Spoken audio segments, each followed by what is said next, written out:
僕は空っぽで君に触れる心がふと暖かくなる僕は手をつなぐ時は止まらず全てをそっと押し流したDi ruang rindu kita bertemu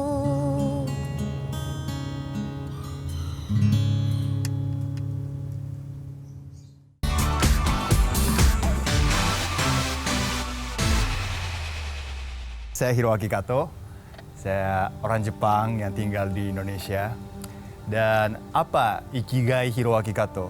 Main musik ya tentunya, dan untuk menghibur orang atau entertainment. Ikigai itu adalah secara translate langsung makna hidup atau tujuan hidup. Menurut saya pribadi, ikigai adalah sesuatu yang membuat orang itu bahagia. Kalau nggak ada, hampa gitu. Sejak kecil emang saya suka nyanyi. Memang suka menghibur orang lain. Tapi menjadi ikigainya ketika itu dibutuhkan oleh masyarakat juga. Waktu pertama kali saya merasa ikigai adalah waktu saya menghibur korban gempa waktu tahun 2006 di Jogja.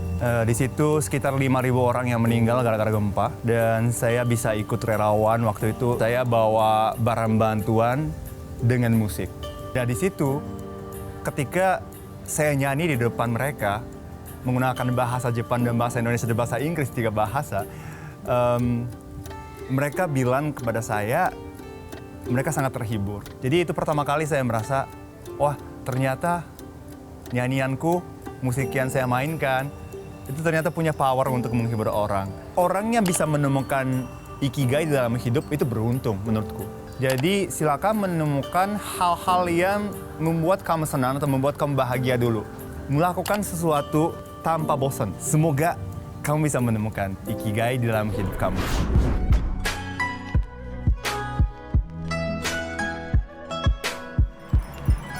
Saya selalu senang dengan prinsip hidup orang Jepang yang selalu didasari dengan sebuah filosofi. Kita kenal banyak filosofi di Jepang. Salah satunya ikigai tadi yang diceritakan oleh Hiro, orang Jepang yang sudah menemukan ikigainya. Nah, teman-teman, 15 Minutes apakah sudah menemukan ikigai masing-masing? Atau mungkin jangan-jangan belum tahu apa itu ikigai? Sederhananya, secara umum ikigai ini seperti teman-teman ketika misalnya sudah memiliki pekerjaan tetap, profesi tetap, tetapi saat ingin menjalankan aktivitas, bangun tidur di pagi hari, uring-uringan, merasa tidak nyaman dengan aktivitas yang dijalani. Mungkin itu karena teman-teman belum memiliki ikigai atau tujuan hidup.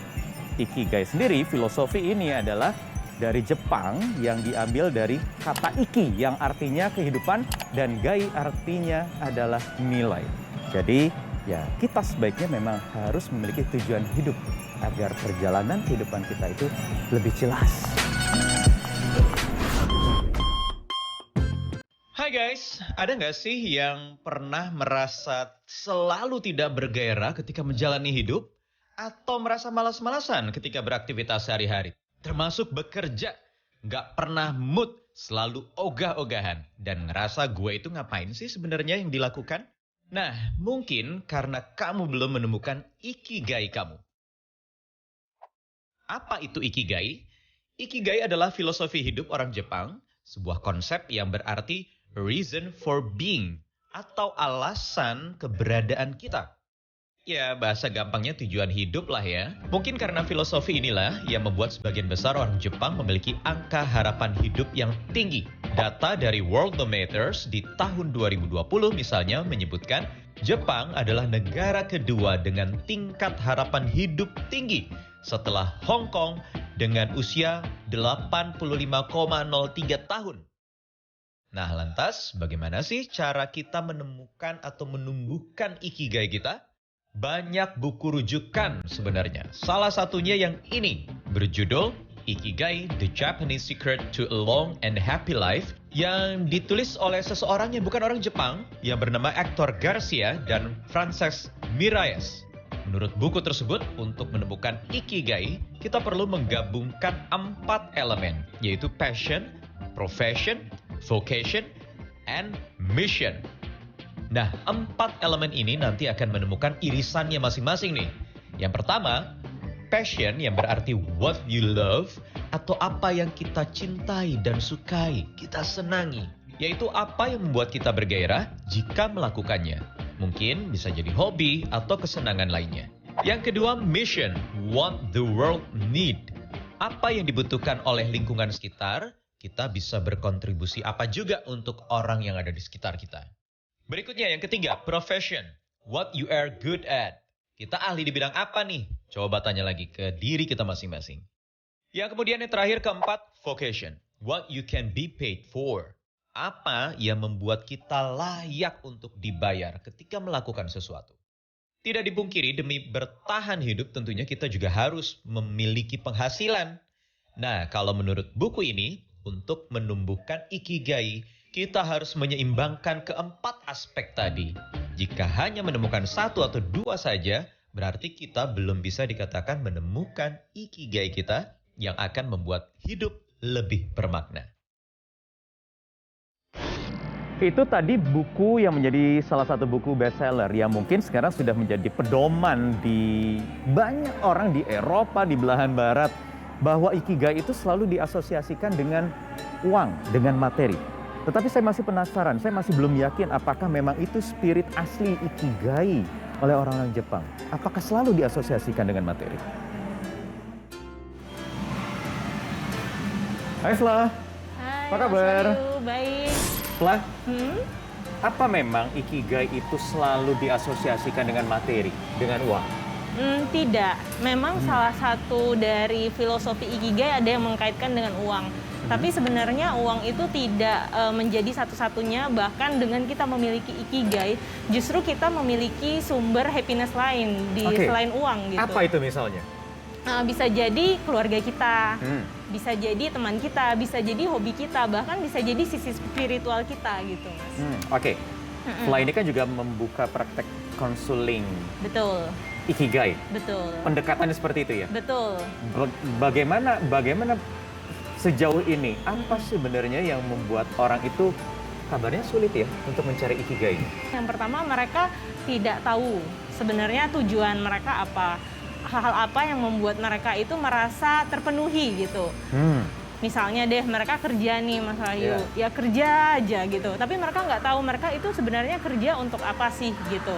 Apakah mungkin untuk keluarga mereka, ataupun diri mereka sendiri, ataupun mereka memang mau fokus mengembangkan karir mereka. Jadi, Mayoritas dari kita sebenarnya kerja itu untuk apa? kerja otomatis untuk uang gitu ya. Tapi kita bisa melihat hal lain nggak selain uang. Misalnya bagaimana kita bisa berkontribusi ke orang lain. Ketika kita menjalani karir itu, di dalam itu ada hal yang kita sukai nggak? Jika berangkat dari passion, itu ya sudah ditemukan ikigainya. Belum tentu, Belum tentu? belum tentu. Karena sebenarnya ikigai itu bukan hanya tentang passion nih Mas Wahyu. Kalau kita melihat kilas balik, ikigai itu kan ditemukan oleh seorang psikiater di Jepang ya, bernama Mieko Kamiya. Dia melakukan penelitian mengapa sih orang-orang itu di Jepang itu harapan hidupnya kan panjang ya.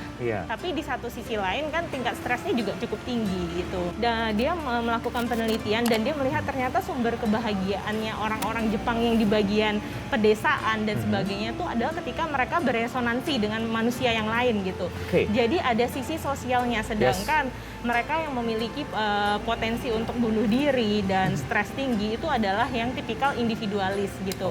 Kemudian ada hasil riset lebih lanjut nih Mas Wahyu, dari seorang researcher namanya Naoki di tahun 2008. Dia melakukan penelitian itu di 43.000 orang selama 7 tahun gitu. Nah ternyata selama 7 tahun berjalan ini, orang yang tidak memiliki ikigai itu memang banyak yang melakukan bunuh diri, suicide. Dan yang tidak melakukan bunuh diri pun mereka mengalami penyakit, tapi lebih ke arah penyakit kardiovaskular, seperti stroke, darah tinggi, kemudian jantung gitu. Sedangkan orang-orang yang punya ikigai, mereka itu lebih punya konsep diri yang lebih sehat. Apakah ikigai seseorang itu hanya satu atau bisa banyak? Bisa banyak. Kita bisa punya banyak source of happiness. gitu. Banyak Oh. hal yang bisa membuat kita Oke. merasa bermakna Yes. gitu. Dan ikigai itu bisa berubah sepanjang perjalanan hidup kita. Mungkin ketika Tergantung siklus ya Betul, kehidupan ya. betul. Jadi bagaimana caranya agar kita itu bisa menemukan ikigai gitu? kalau ketika saya konseling atau coaching nih ya Mas Wahyu, saya selalu bertanya, kamu bayangin deh ketika kamu di usia tua nanti, kamu ingin diingat seperti apa? Contohnya nih Mas Wahyu, ada salah satu pasien saya, dia bilang saya itu sebenarnya sesederhana di depan saya itu ada anak cucu saya mungkin yang sedang Oke. bermain. Berarti kita bisa bilang bahwa oh ikigainya adalah keluarganya dia. Atau saya punya satu klien juga yang ketika saya bertanya seperti itu, dia bilang bahwa oh saya pengen di depan saya itu ada setumpuk buku dan itu Buku? adalah karya saya. Oke, Betul. berarti ikigainya Adalah menulis. karir dia, betul, menulis. Nah, Oke, kalau keluarga berarti apapun aktivitas daily rutin ya betul. harus terasosiasikan dengan keluarganya. Iya, dia betul, dan dia merasa bahwa apapun yang dia lakukan memang tujuannya adalah untuk keluarganya dia gitu. Jadi ketika mungkin dia kerja mengalami tekanan, stres dan sebagainya, ketika kita tahu ikigai kita, kita tahu a reason for being kita apa gitu. Nah, itu akan membuat kita lebih mudah bounce back seperti motivasi internal mungkin Iya. bahasanya gitu. Bisa nggak sih pertanyaan sederhananya mungkin ya untuk membantu orang untuk lebih mudah lagi menemukan ikigainya? Tujuan hidup itu apa sih? Betul. Bisa nggak? Jadi Mas Wahyu kalau misalnya di Ikigai sendiri di salah satu buku favorit saya dari Ken Mogi, judulnya adalah The Little Book of Ikigai, bahwa Ikigai itu sebenarnya ada 5 pilar yang bisa kita terapkan untuk menghidupi Ikigai kita. Gitu. Yang pertama adalah starting small. Kemudian yang kedua adalah joy in little things. Jadi bagaimana kita bisa bahagia dari aktivitas sederhana. Selanjutnya adalah bagaimana kita bisa menjadi mindful. Kita bisa tidak terpaku dengan masa lalu dan masa depan, tapi kita bisa melihat kondisi saat ini.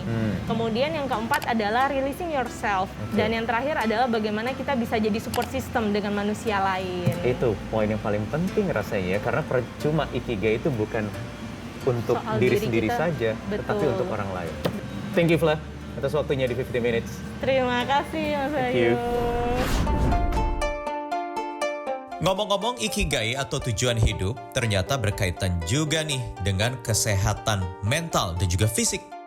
Hal ini didukung sebuah penelitian dari University of Michigan School of Public Health di Amerika Serikat yang menemukan bahwa tujuan hidup berkaitan dengan penurunan risiko kematian dini pada seseorang yang berusia lebih dari 50 tahun. Peneliti juga menemukan seseorang yang punya tujuan hidup yang kuat memiliki hormon kortisol atau hormon stres yang lebih rendah.